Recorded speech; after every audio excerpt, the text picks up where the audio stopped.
Welcome to This Explainer. Today, we're jumping right into a really deep Socratic thought experiment drawn straight from our source material. The overarching theme, wisdom in transient realms. So let's just get right to it and push our logic to the absolute limit. Okay, let's dive right into this. Imagine this scenario for a second. It's high noon, right? The sun is absolutely blazing right above you, and everything is bathed in this brilliant, burning light. And suddenly, someone walks right up to you, looks you dead in the eye with a completely straight face, and says, "The sun does not exist." I mean, how would you even react? You'd probably laugh or, assume they've totally lost touch with reality. Because the truth is literally right there, it's way too bright to ignore, and honestly, way too obvious to deny. Section 1. Denying the sun. Now, obviously, this isn't just about the weather. We're pivoting here because this is actually a massive metaphor for how we perceive ultimate reality and order in the universe itself. So, I want you to hold on to that exact feeling of absurdity you just felt when thinking about someone denying the sun. Keep it firmly in mind. Why? Because our source material asks us to take that exact same painfully obvious logic and apply it directly to the much deeper, complex reality of the world we actually live in. We're going to put our own existence, the whole universe really, to that exact same test. Let's move to and see how this builds. Section 2. Perfect wisdom and mercy. We're looking at the tangible traces we interact with every single day. Because, just like those blazing sun rays illuminate the world, these specific attributes are woven into literally every second of our existence. It's basically a perfect whole made up of 4 key parts: wisdom, care, mercy, and justice. And just as we feel the sun's heat and see its light at the exact same time, anyone who looks at the world with true insight, really looking beyond the surface level, can clearly see these 4 supreme attributes working together in flawless harmony. From the super delicate balance in nature all the way to the incredibly complex structures of human life, everything reflects the perfect synchronization of these exact parts. Now, what's really interesting here is the stark reality it presents. The text clearly underscores a pretty shattering truth.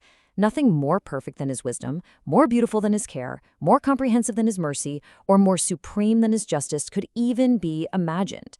Like, it's literally impossible to picture anything better. We absolutely aren't looking at some blind random order here. We are reading the undeniable evidence of incredible perfection and deliberate intent. But right here is the core philosophical turning point. The text highlights a massive logical contradiction. Think about it.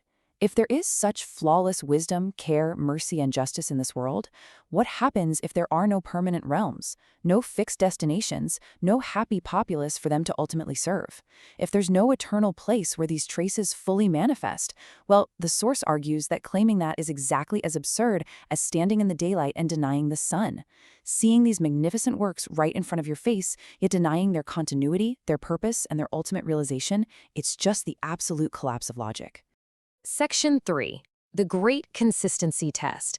And I want to ask you directly, have you ever actually questioned the consistency of your own belief system at a level this deep? This explainer isn't just throwing information at you, it's presenting the ultimate test of our own intellectual honesty. And this brilliantly illustrates the inescapable crossroads we inevitably find ourselves at. There is absolutely no gray area here, no middle ground, zero.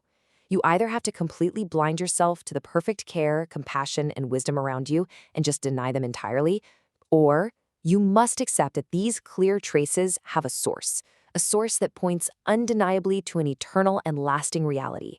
So the crucial point is this: if you see the traces of something everywhere, and I mean literally in every single atom, continuously, but at the same time you turn around and say, nope, there is no source for this, you are living in a massive contradiction.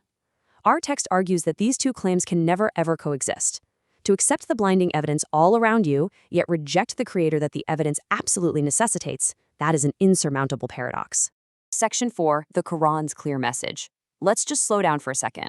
Let's look at how this exact logical framework we've been building is profoundly anchored in ancient scripture.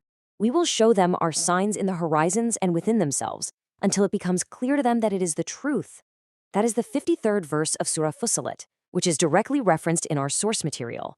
Just take a moment to really feel how the weight of those words perfectly aligns with the metaphor of the sun, the light, and those traces we just constructed in our minds.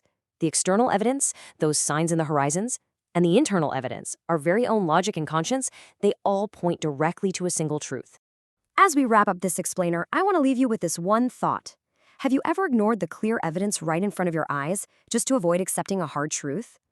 Let that question echo in your mind for a bit, because closing your eyes to the sun at high noon, well, it doesn't make it disappear. Keep questioning the truth behind the traces. See you in the next explainer.